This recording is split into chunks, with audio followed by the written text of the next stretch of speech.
What is up?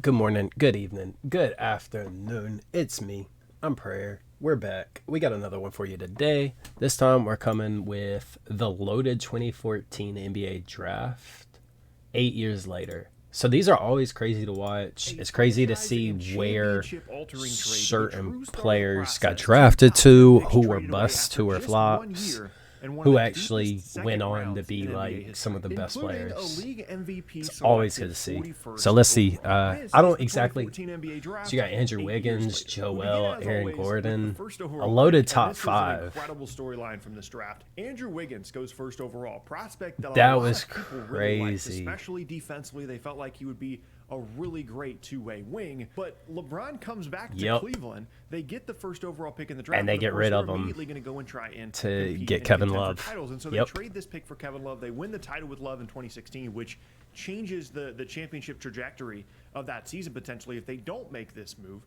And then Wiggins goes on to Minnesota, have a very, very strange tenure. He gets traded for D'Angelo Russell, but at the time, Wiggins was a guy that a lot of people thought was going to be an incredible NBA player, and for the most part, has been myself despite becoming an All-Star this season. And then as you go to the second, but I mean, this is where like things really he's been coming into his own prospect perspective. Who was second? I remember this draft was it was Wiggins kind of by himself, Jabari Parker kind of looming at 2, and then we got Embiid at 3, who, if healthy, might have competed to be the first overall pick in this draft. But there were a lot of people that really liked Jabari Parker. There were some Carmelo Anthony comparisons. Parker was incredible as a freshman at Duke, arguably more impressive from a production standpoint than Wiggins was as a college freshman. And statistically, really yes. Jabari Parker down was injuries. He had a couple of major knee injuries. 25 his in his couple of seasons in the league. year. But when he was healthy, he really showed flashes of everything that everybody thought that he was going to become. And unfortunately, those injuries happen. And then by the time he comes back and is healthy and has started to become himself again, Giannis is becoming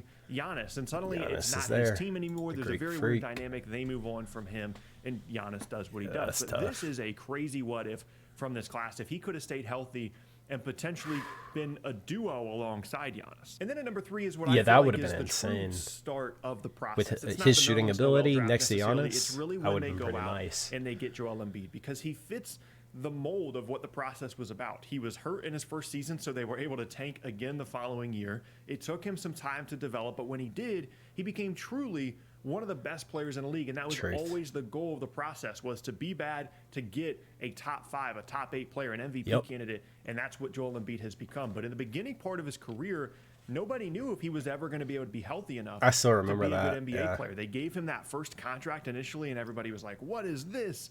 It had all these injury clauses in it. It was very strange, but he has turned into an incredible player for Philadelphia. And in a redraft, it's either him or Jokic that goes first here. At number 4 now is Aaron Gordon, who probably could have been a Jokic health-wise to this point in his career had he gone to a different situation. He goes skill-wise, I might have to go with Embiid. It's just not a good spot for him. They have all these front court players. They get Serge Ibaka, they get Vucevic, and they keep trying to make Aaron Gordon play at the 3. He was never skilled enough on the perimeter to be a full-time 3, but he could be a fantastic defensive-minded two-way stretch 4, and he came in as what he's become in Denver, minus the stretch part, because his shooting has definitely had some issues over the years. But ultimately, Gordon is someone that I think could have had a much better career. I didn't realize he came in as a power forward. I never realized that. Develop into the right kind of player earlier in his career. Now at number 5, you could maybe say the similar thing about this guy, but I think mostly it was injuries and that he just didn't live up to the potential that he had, and that's Dante Exum. This is someone that, when you look through the history of the Utah Jazz, as they tried to build their team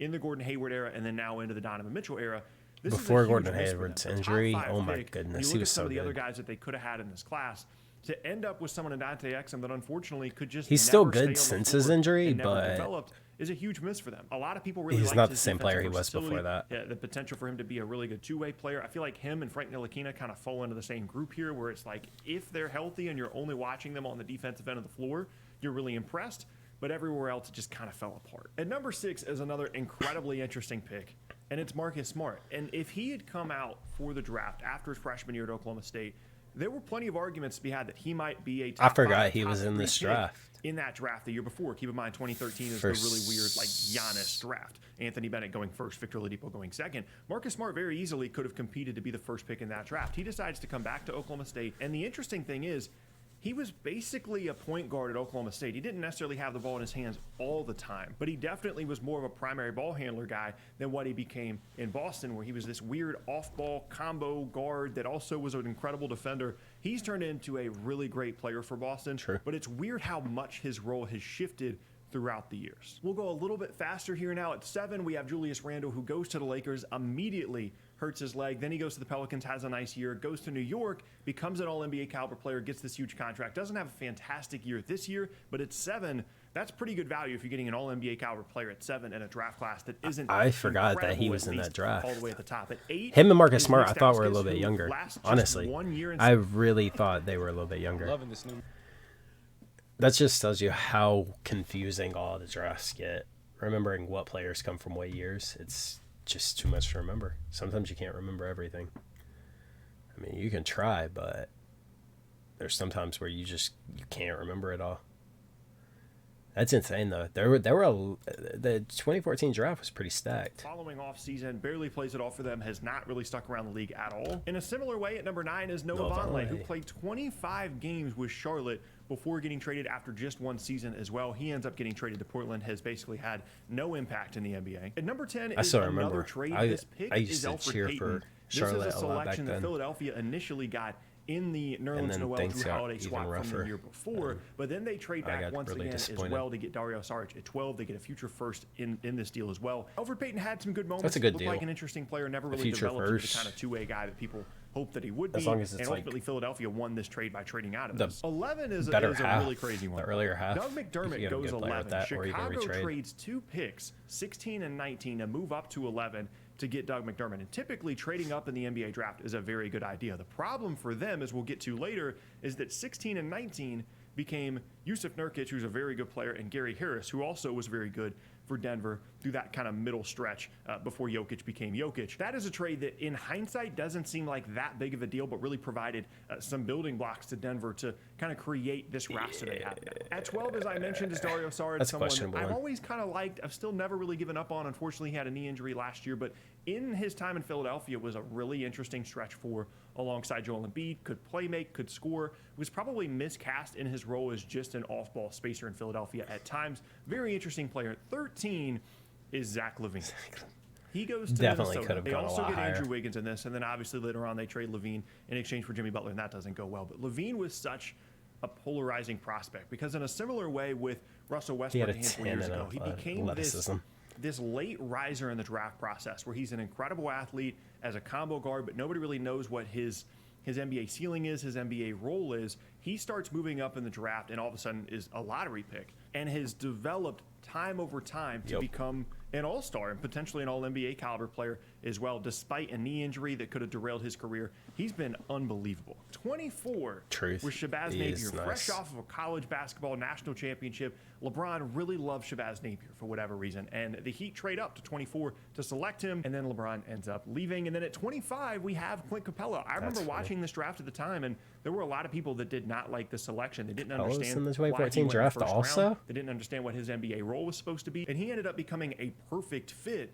alongside James Harden in that Houston system as a rim protector, as a rim roller. Is now he did Atlanta. do very well Become with a that very Harden good system. player and was incredibly important to some really good Houston teams. And then to round out the first round, we've got 2 really good players as well, Bogdan Bogdanovic and Kyle Anderson. And you can see throughout this first round that you've got stars, right? You've got pretty you've got all good NBA players, guys like Zach LaVine, guys like Joel draft, Embiid, honestly. near the top half of this class. But throughout the first round, there are a lot of very useful, very good NBA players. And that theme continues on into the second round. 33, you've got Joe Harris, who's become one of the best three-point shooters in the entire league. At 38 was Spencer Dinwiddie, who after a trade to Brooklyn developed into a really nice player and is now very, very good for Dallas. Both those guys have made themselves a ton of money as second-round picks. And then maybe one of the most underrated selections of this entire class at 39 is Jeremy Grant. Philadelphia gets Joel Embiid and Jeremy Grant and Dario Saric out of the same draft class while also collecting another future first-round pick when they traded back to get Saric. Just took him some time in Oklahoma City, in Denver,